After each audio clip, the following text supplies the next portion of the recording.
Welcome to the Filipino American Women Project, a podcast show that shares stories and life lessons told by individuals living or have lived in America that are of Filipino descent and identify as female. I'm your host, Jen Amos, a fellow Filipino American woman, and I'm excited for you to join us. Let's get started.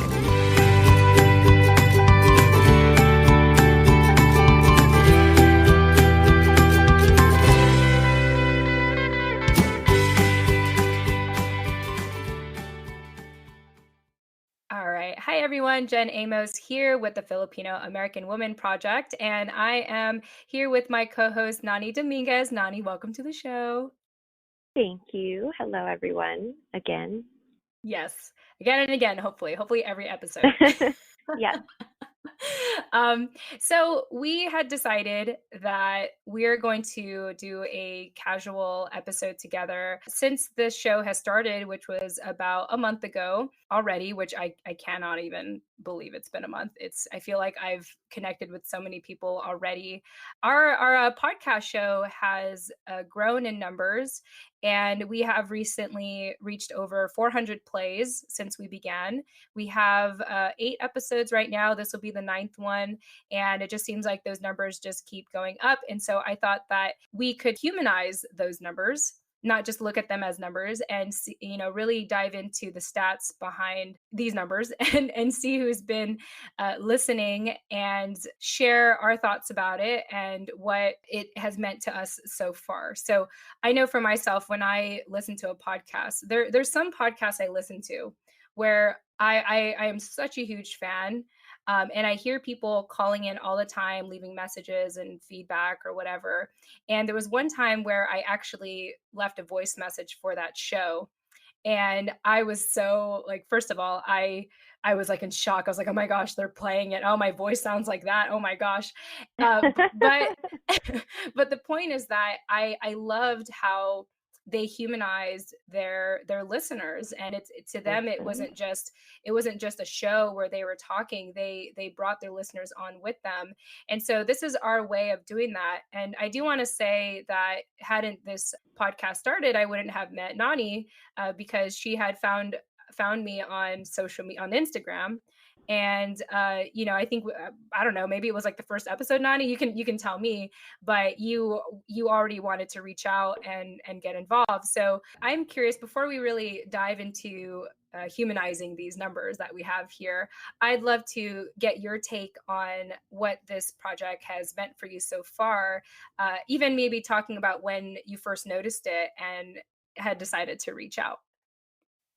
Yeah, I think that I mentioned before that I had found you on Instagram, and of course from there I checked out the podcast because I am always on the search for new podcasters in the Filipinx community.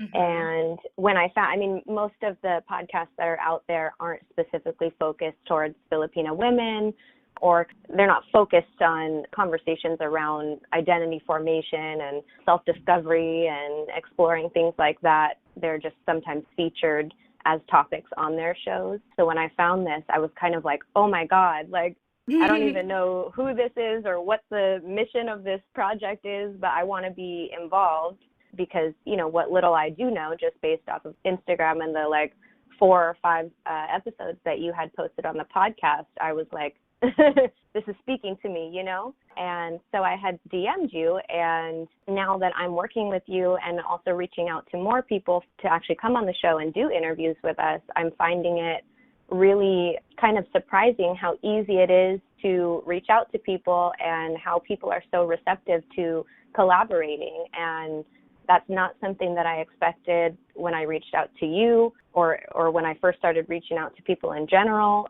Yeah, it's been a really nice surprise. And again, I don't know, what's in store for us, this project in the future, or what direction it will take, but I'm just enjoying interviewing people here and learning about their stories and the lessons that they want to share with us.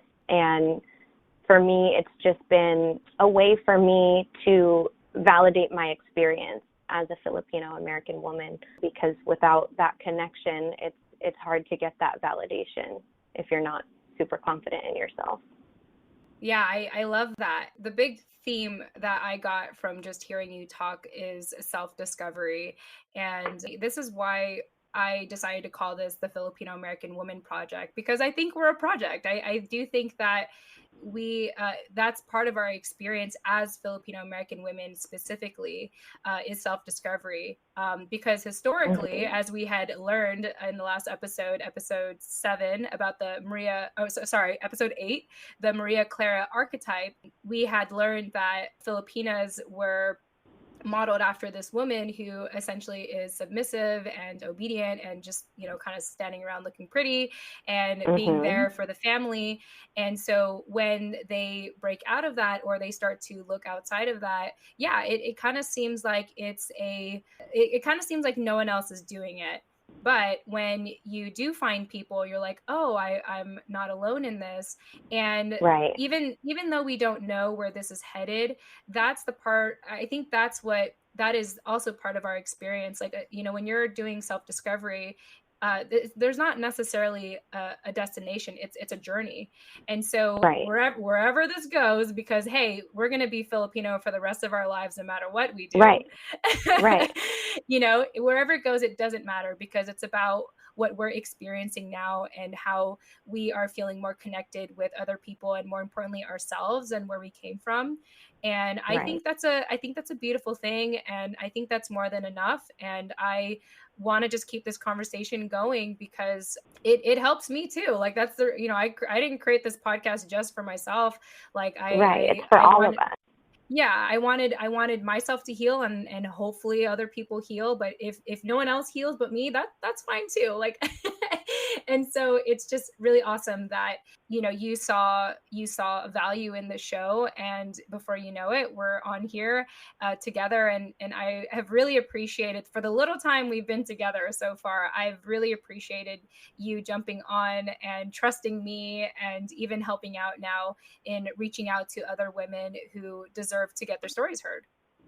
Yeah, I mean, it's my pleasure. And I totally was not expecting that as a result when I had reached out to you originally. So, but I'm really glad that you made the offer. And even though, it might have seemed kind of intimidating at first, I'm really glad that I'm doing it. And just like you tell people, it also helps me. Again, that's the purpose. It's supposed to help all of us. So yeah, I think again, my goal, like I've probably said before, is just to connect with people and give them that opportunity to share their story and speak to someone who might be silent but also struggling with the same things.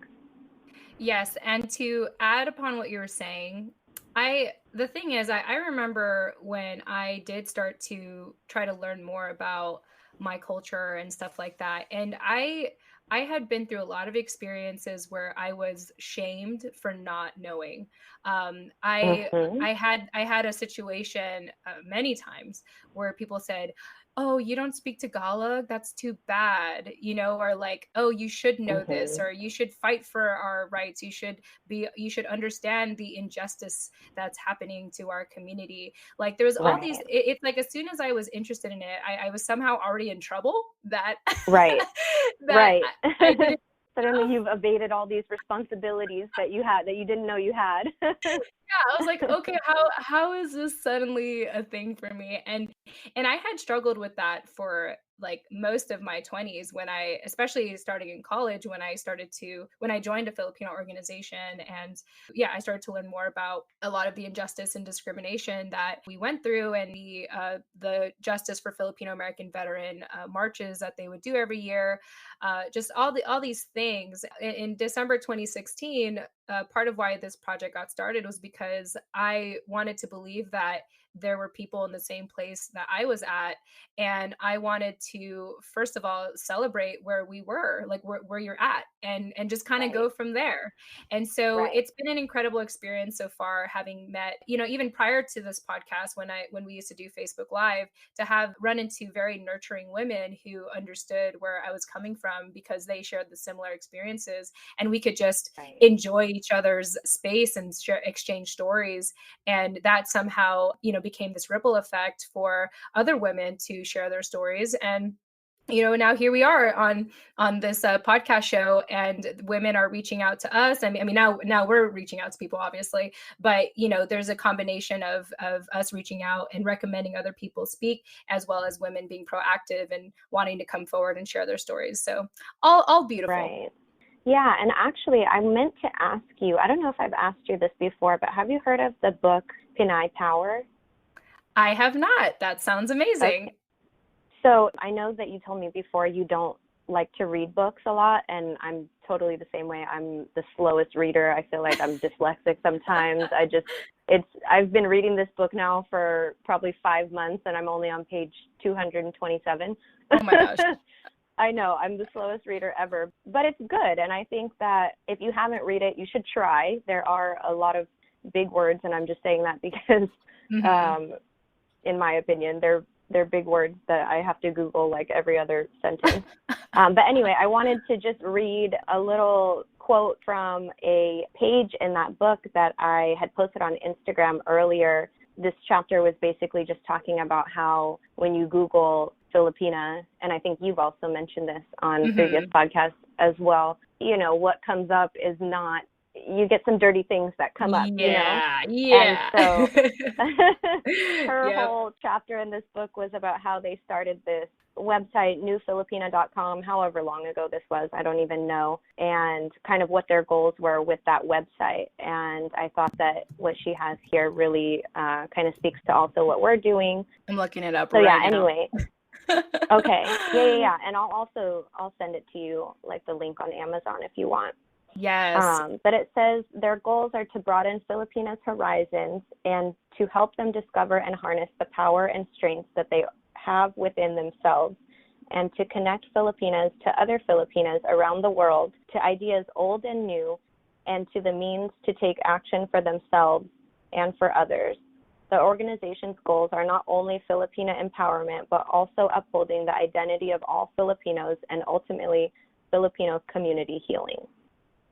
Oh my gosh. I love it. So I just thought that was like a really good phrase that we could throw in there. And this website, I tried to look at it as well. It looks like it's pretty, it hasn't been updated in a long time, but it's there. Yeah. I mean, I want to at least like reach out. Yeah.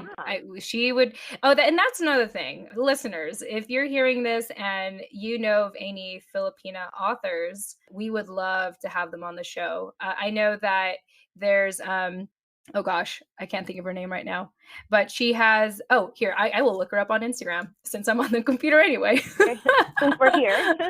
Yeah. So I think it's a Kamusta Baby, and this, okay. Well, I'm sure the name of it is Kamusta Baby. Give me 1 second. Is it Kamusta with a K-U?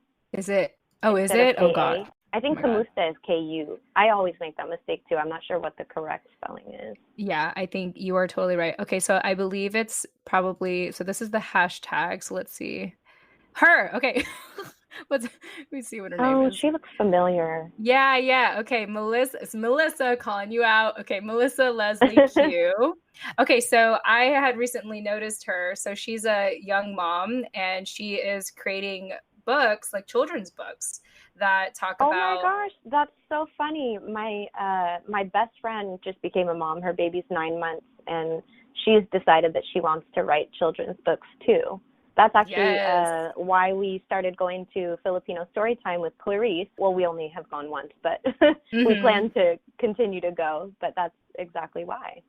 Yeah. So anyway, if anyone that's listening to this knows Melissa Leslie Q, actually she's been following our stories, so I imagine she's listening to the podcast. So if you hear this, hey Melissa. Hi, first of all, we're totally Instagram stalking you right now, and we would love to, live. We'd love to have you on the show. But yeah, it's really cool how there's so many Filipino authors now. And if you know anyone, like I said, we'd love to reach out and have you on the show, because that's just a powerful thing. I think there's that saying, to be the change that you want to see. And I love how so many Filipino women are doing that. Like they found this void and they want to fill it. And a lot of times it's, like in this case, getting a children's book done specifically for Filipino children. And I just absolutely love it. And I want to continue celebrating that. So yeah, so we're definitely going to reach out. I'm like saying this like out loud as we do this recording. We're going to reach out to this lady with New Filipina, and we're going to reach out to Melissa. So if you're listening to this, just know that you're probably going to get a DM from us soon. We're coming for you. Yeah, exactly. So anyway, anything else you wanted to share about the New Filipina? I know I kind of went into a tangent there. No, it's okay. The book is Pinay Power. In the book, she was talking about this website, but the whole book focuses on more. Well, it's mainly about feminism, but it's really good, and especially the first part of it, at least what I've read so far, was really speaking to me, and especially it speaks a lot about mestizas and the identity struggles that we deal with. Yeah. Which was really refreshing for me to read, because not a lot of Filipinas obviously put out content on that. I feel like it's kind of the unpopular perspective. But yeah, it's a really well-rounded book. Very cool. Yeah, I will. I know Anna Marie Cruz with Entrepreneurship. They have a book club, and they read books. Yeah, they read. I need to share that with you. I haven't shared her with you yet. I'm gonna share. I'm gonna connect you to the community. But okay. yeah, they have a book club, and they usually read books written by Filipino writers. So I think this is a book that we could totally recommend. And I haven't jumped into the book club yet, but this would give me a reason to be held accountable and yes. Yeah, exactly. I just, because that's the thing too, is I feel like I would be able to process this better and actually commit to it if I was doing it in community with other like-minded or other women that are in a similar situation. Because otherwise it's like, I don't necessarily need it in my day-to-day life, but I also know that I'm robbing myself of the opportunity to be more of myself if I, if I learn about yourself. Yeah, absolutely. And sometimes, like, it's interesting because I'm in a interracial marriage. My husband is, completely white. He's as white as they come. And a lot of times I have to, like, as I learn more about my culture and stuff, I educate him. I say, hey, this is why sometimes it's not easy for me to explain myself, or, sometimes this is why sometimes I am so quick to follow you or do what you want to do, because blah, blah, blah. So it's really cool to have some historical context when I'm trying to explain it to him, other than me getting upset and saying, like, other than just, this is how I feel. yeah, it's like, this is how I feel, like, you did this to me, like, rather than just project my frustrations on him, I can articulate like what I'm actually, and understand why. Yeah, exactly. So very, very cool. We have mentioned a ton of references so far in this episode, and if you have any other recommendations for us that we could look into, or people to invite to the show, please don't hesitate to reach out to us on Instagram, or check out the show notes of this episode of other ways to get a hold of us. And we would love to, feature more Filipino authors and just other people you may recommend to be on the show. Anyway, now that we got that out of the way, let's go ahead and humanize these numbers, these 400 total plays that have been growing day by day. And I could have easily had waited for, like, let's say our first 1,000 plays, but I don't want to take these plays for granted. Like, having someone such as you jump on with me, and then even having people direct messaging me on Instagram, I didn't want to wait, to acknowledge, like, who's been listening to us. So I'm really excited to actually go through these stats with you, Nani. I was planning on going through it by myself, but I figured this will be a very enlightening experience for both of us. Yeah, it's my first time kind of looking at all of this, so it's all new to me. Yes, cool. Yeah. Okay, right. So let's go to the first thing here. So as I mentioned, we have over 400 plays so far and counting, and I want to just do a quick breakdown of the episodes, the top episodes that have been listened to the most. So you can see here, Nani, I'm showing the stats. So let's see, when it says top episodes, the most played episodes in your selected time range. Okay, so did you know that the number one top episode so far is actually with Rhea Predikin for her episode? This is episode number 6, What's the Skin That I'm In? What do you think of that, Nani? Isn't that crazy? It has the highest views out of all the episodes so far. Well, of course, I think it's great. That was my first episode. Yes, because you were on it. Because I was on it, of course. No, I'm just kidding. Rhea did really good, and I think that a lot of the other people or Filipino women that I see on Instagram are, you know, also moms, and I think that that interview just really spoke to a lot of people, between the motherhood aspect, between the interracial family and interfaith, multicultural motherhood, and how that's helped her form her own identity through wanting to provide that context for her kids. I think that a lot of people can relate to that, whether you have kids or not. So yeah, I can definitely see how that was a popular one. Yeah, and I think her situation really shows us visually how difficult it is to juggle multiple cultures and faiths, you know, because even someone such as myself, like when you look at me, you're like, oh, she's Filipino. It's like, well, you have to understand, like, I'm of Filipino descent, but I grew up as an American. I actually grew up as I was born as a military child, so there's a whole culture around that. And I was born in Japan. So, you know, I had to deal I had to deal with 3 different cultures, you know, being Filipino, being an American, being born in Japan. And so very often when I would explain to people, when they say, oh, where are you from? I'm like, Japan. I don't know. I know. It's like, it's a good question, actually. And so I have to kind of explain this whole thing. And you know, I don't fit whatever box they're trying to, you know, put me in, or really just try to make sense of who I am so that they can understand how to talk to me. Because I understand that, you know, being in an interracial marriage, I was just talking to my mother-in-law about this a couple days ago.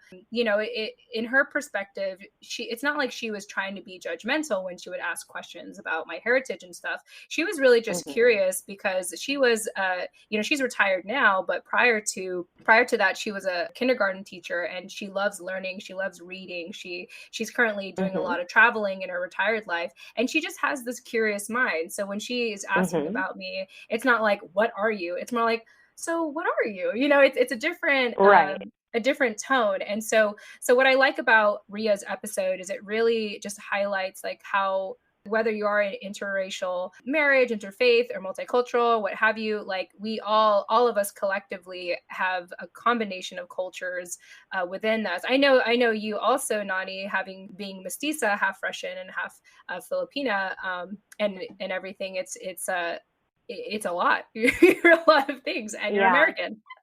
So Right. And I actually just had on my way home from work today in the Uber, like we were talking about in Rhea's episode, I always get the question, what are you? And I think we asked her that and how she felt about having to answer that question. And she said something about always being seen as this perpetual foreigner no matter where she goes. And for me, so when people ask me, what are you? And I tell them, probably like 99% of the time, it's the response is, oh, wow, that's so exotic. And so for me, like, I do take offense to that, but I can also tell, just like you were explaining with your mother-in-law, when, like, what they mean. You know what I mean? So if it's a guy asking and he's clearly interested in me, then I know when he says, oh, wow, how exotic, he's not realizing that that's probably not the right word to use. But he's also not trying to be offensive by saying that, versus, you know, someone who doesn't understand the culture or has never met a Filipino person, God forbid, or whatever the case may be, or is judging, you know, just to be outright and is judging and just doesn't know what else to say without offending you. And they think that by using that word, you'll take it as a compliment. But I think I can always kind of tell where it comes from, you know? Yeah, exactly. It's you know, I think the best way I can explain this is what is it? Aziz Ansari just released his newest stand-up on Netflix, and he's Indian. He was raised Indian American, but obviously all his life he experienced a lot of racism and discrimination because I think he lived in he was raised in like North Carolina, one of the Carolinas, and it's a very very white dominated community where he grew up.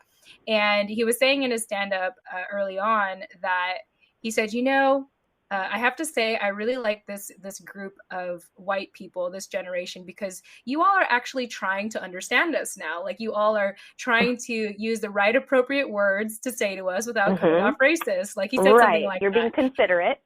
Yeah, you're actually being considerate. And I agree with that, because I think I can see, at least from, my relatives and stuff, that I can just tell that they are mindful of not making me feel like the only dark-skinned person in the room, Right. And they really, I have to say, with my in-laws, they definitely make me feel at home. They make me feel like I'm just another person. And of course, every now and then, like, the question of like where you're from will come up, but for the most part, they treat me like a human being, and I really, really appreciate that. I was telling my mother-in-law, I said, the only time where I don't like the only time where I feel like I feel like I'm being stereotyped is when I do tell them who I am or where I come from. And then when they say, "Oh, Filipino, mabuhay," or they say something like they say something in Tagalog, and then they say this whole phrase, and I'm just like, I don't speak Tagalog. Yeah, I was like, I don't speak Tagalog. And then there's kind of like this awkward silence, And then that makes you feel insecure, right? Yeah, I'm just like, that actually also just happened in the Uber ride too. That's how this conversation started. Oh my gosh, it's so funny. He was like, he asked me what I am. I told him, and he said something to me in Russian, and I was like, I don't know what that means. And he was like, what? And I was like, no, I identify more with my Filipina side. And he was like, oh, well, then how do you say it in Tagalog? And I was like, I still don't know. I don't know that either. I was like, I only know how to cuss you out in Tagalog. That's all my grandparents taught me. Yeah, totally. It's odd, because I think when I can only imagine how other Asian, ethnicities and other cultures deal with it. And I feel like a lot of other cultures or minorities can deal with it with more grace, because a lot of them were encouraged to know where they came from. And, right. Like, I know with Japanese people and like Chinese, they go to like Saturday school. Someone totally correct me if I'm wrong, but from what I recall, Japanese people have Saturday school, and they maintain their heritage and their language. And so, if someone says, where are you from? They say Japan, and then they say something in Japanese, they'll respond in Japanese, and it's completely fine. I mean, of course, I'm sure there's still that sense of like racism or discrimination, or like, oh, like, I don't like to have to, play the show of, yes, I'm from another country. But, it's like when they ask us, it's like, I don't know how to speak that. It's just that we don't have any kind of context to explain ourselves to other people. So if you're not a part of the culture, I feel like, or you didn't grow up in a Filipino home, it's not really easy to explain to someone like that dynamic and, just like the unspoken rules of our culture. It's not something that you can teach. Yeah, exactly. So Ria, shout out to you. I know she had mentioned to me that a lot of her coworkers also listen to her episodes. So thank you for. Oh, good. Thank you, coworkers. Yeah. So thank you, coworkers. And thank you, Ria, for sharing this with your community over there in Chicago. All right. Jen Amos here, jumping into the middle of our show, as I always do, to remind you why this show is possible. So, at the end of every episode, I tend to say, if you didn't catch our guest contact info, don't worry, we'll have those in the show notes. Check them out. I worked so hard on them. You're welcome. Well, it's been brought to my attention that our show notes are not as easy to find as I thought, which is why, starting summer 2020, the Filipino American Women Project is proud to be partnering with Captivate, the world's only growth-oriented podcast host. Captivate is created for independent podcasters, designed from day one to help you to focus on audience growth and the expansion of your audio influence. One way that Captivate makes our lives easier as independent podcasters is by taking the guesswork out of making a website for your show. That's right, a website for your show. So listeners, starting summer 2020, finding our show notes will be so much easier. All thanks to Captivate. You're welcome, as always. If you're about to start podcasting or are getting burnt out from all the extra work of producing one, like building a website, consider a 7-day free trial, that's right, free, with Captivate by visiting thephilamwoman.com. That's the Philam, short for Filipino American woman.com. Or, check out our show notes in the meantime, which is in the details section of each episode. Once again, you can visit thephilamwoman.com or visit the details section of this episode. So the second one was actually with a good friend of mine, Giselle Deo Diaz. She was a communications major in San Diego State, and she's going to be pursuing her PhD soon. I think she's starting this fall. Is it PhD? I think it might be master's. She's going to have to, master's. It's going to be master's. And I think she's planning on doing master's to get more involved in higher education, because she feels like there's not enough representation, like Asian representation in higher education. So shout out to her. And then my episode, actually this episode 3, I did this on a whim, because at the time I was trying not to overthink doing the show. I was like, I just need to do it. Like, I'm not going to try to get all my ducks in a perfect row. Even when I did this episode, I think I had to record it at different times. So if you did care to listen very closely, you can hear the sound was different, like in the first half versus the second half. I feel like nobody but you would notice that. Yeah. And that's the point. And that's kind of like the point I want to address, is that for anyone that is listening to the show and really wants to speak on it and maybe embarrassed to hear their voice, the only people who are really going to care is yourself. And that's what I've come to notice, is that so far I haven't gotten any feedback yet that my voice sounds awful or that I've stuttered too much or anything. It's more, I get more people responding about, oh my gosh, that episode really resonated with me. That was really powerful. Right. Thank you for doing this. And that's why I kind of just, it may not look like it to all of you, but I actually do the show very haphazardly, because no one really notices. At the end of the day, if there's a saying that goes, you can say the right thing to the wrong person and they won't get it, but you can say the wrong thing to the right person and they still will get it. And that's the people I'm trying to speak to, are those who are not so judgmental or particular about how this is presented, but they're more so listening to the message. Right, that they're we're focused on the content. Yeah. So I said a lot. I wanted to kind of get your perspective, Nani, if you had a chance to listen to those episodes and if you had any thoughts about them. Yeah, I definitely did before I came on, and I agree with that message. And I think that also inspires me to reach out and make connections and do things like this, because, the first time I was definitely nervous and worried about what I was going to sound like and all that. And, asking people like, do I sound okay? And everyone's like, yes, you sound like you're fine, but you're right. You're the only one that is overthinking that. So the only way to really get out of that is to just do it and see what happens. Exactly. And also just understanding that, I think for me, like I remember when I started public speaking in my early 20s, obviously I think the number one thing that people are afraid of in public speaking is just what people would think of them. But I learned to look beyond that and realize, like, this is not about me. This is about whatever message is going to come out of my mouth. And it's more important that I put that out there rather than what I think about myself. And so that's why I love doing this podcast unapologetically. I mean, I cut out the ums and the ahs and the pauses, but for the most part, I'm not like trying to redo certain segments or anything, because what if there was a segment that I was embarrassed about that I cut out that could have benefited someone? someone else. Right. Yeah, you just never know. So I'm glad, and I'm glad to have your take on that. So so shout out to those episodes. If you haven't listened to those yet, I was gonna say like the first episode had the second highest, but that's kind of obvious because it's the it's the first one, episode. yeah. Yeah, so I didn't count that. But yeah, if you're listening to this episode and you are interested in listening to the top episodes so far, I highly recommend that you look into episode 6, episode 2, and episode 3. All right.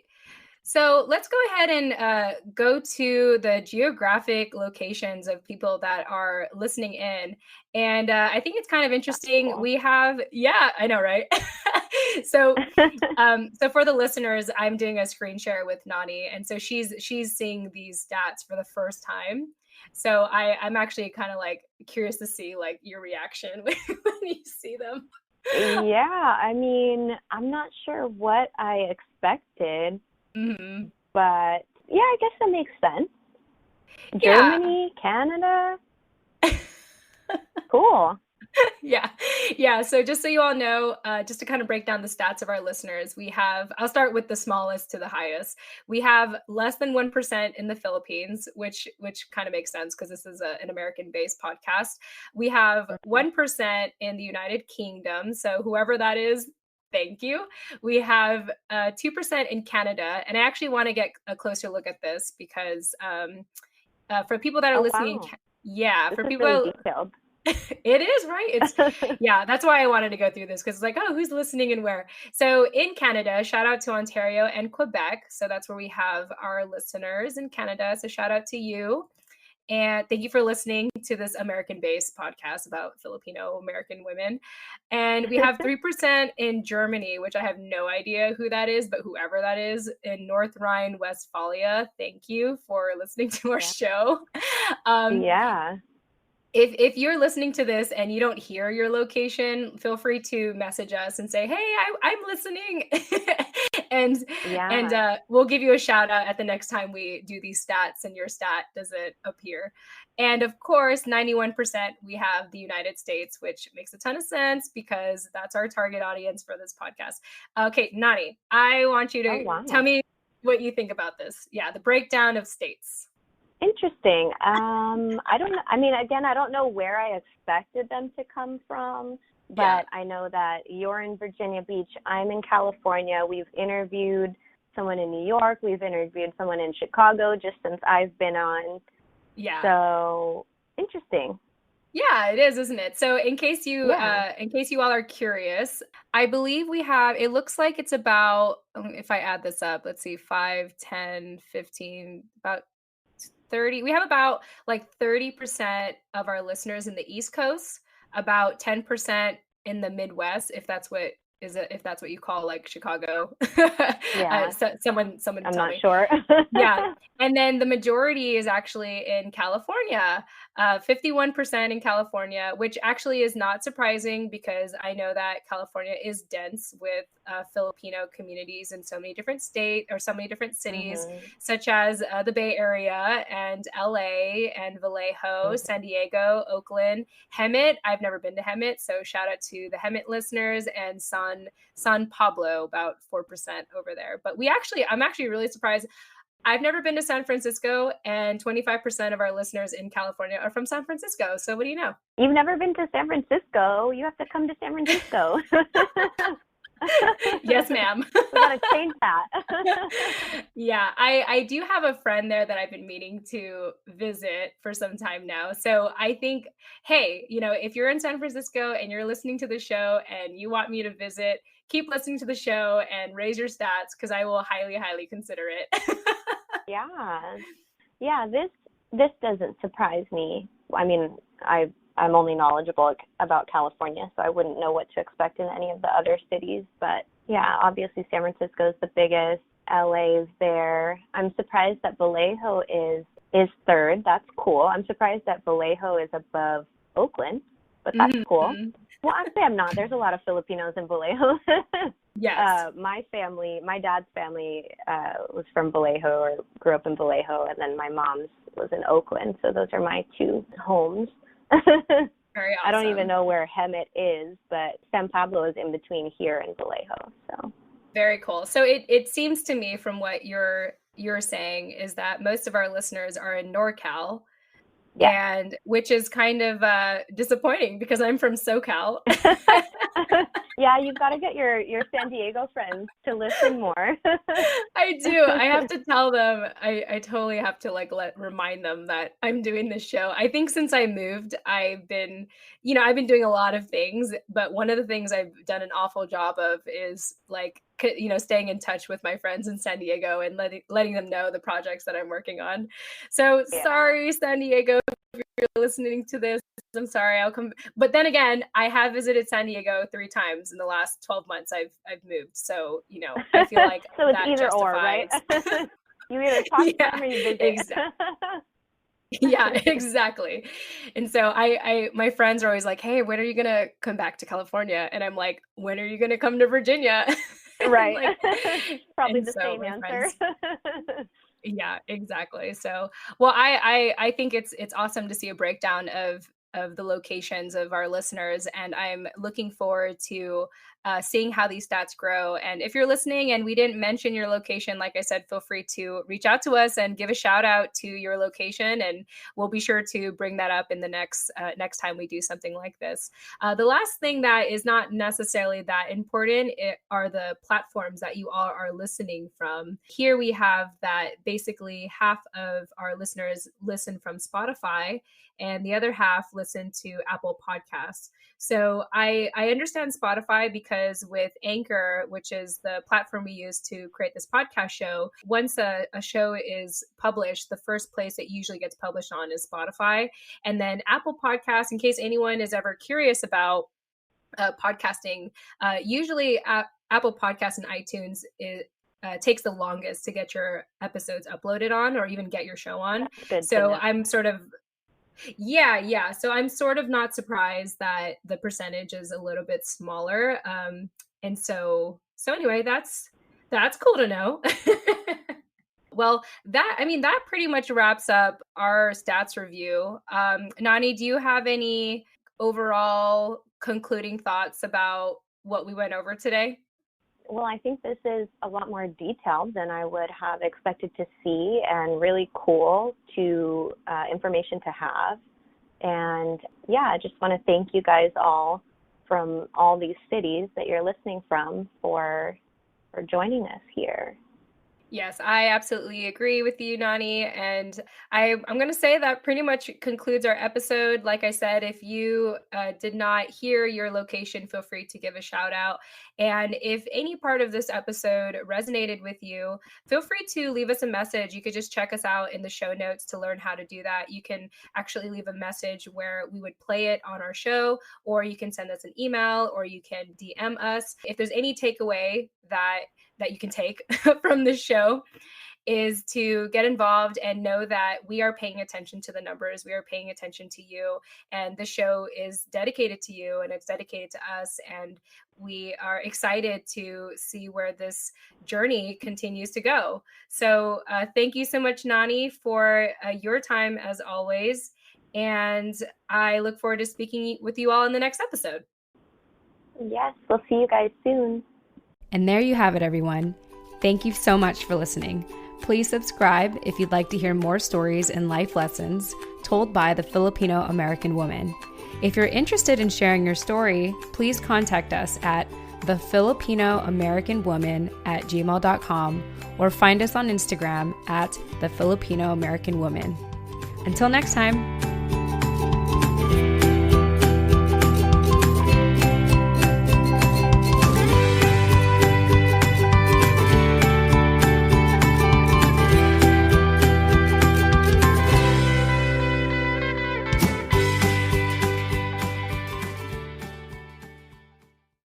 The top played episode is actually with Rhea Predikin, and her episode was "What's the Skin?"